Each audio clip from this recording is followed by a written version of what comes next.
Sağ ol. Then I love you.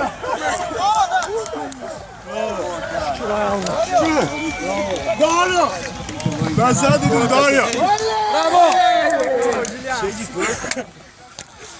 É nóis, capaz! Dá vai! Ne bak. Vamos!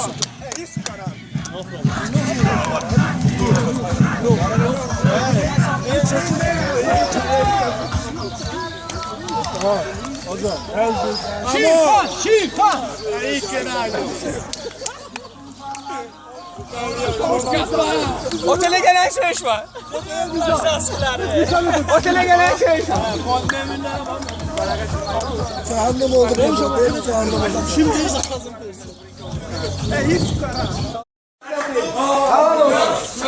Birinci gün baxdım deyəcək, artıq hamsal olub, birinci gün saat 9'da 10 dəqiqə qalmış. Xətai metrosunun yanında dəmirçi palas var.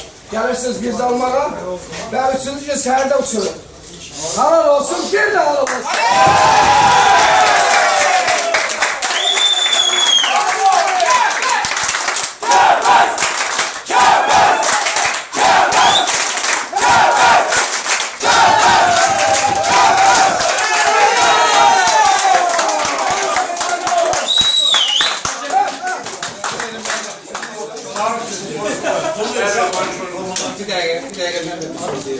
Yəqin biraz da açadım.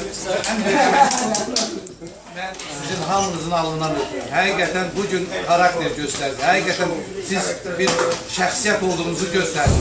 Və mənim 5 gündən sonra 50 yaşım olacaq. 50 ilə ən böyük hədiyyə sizə mənə verir. Və bunu həyatımın haqqına gəldim.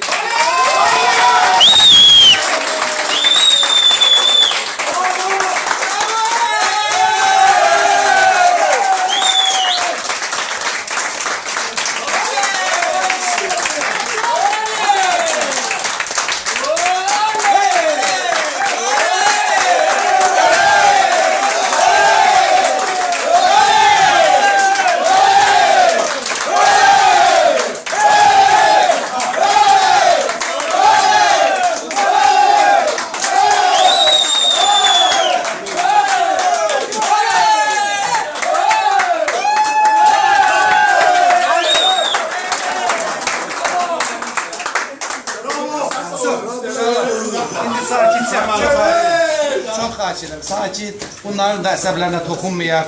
Burada qışqırmaq lazım deyil. Burada nə oldu, qaldı. Uduzan komanda bizə də təsir etsə, kimsə qışqırsın. Sakitcə, salibsiz, layiqsiz.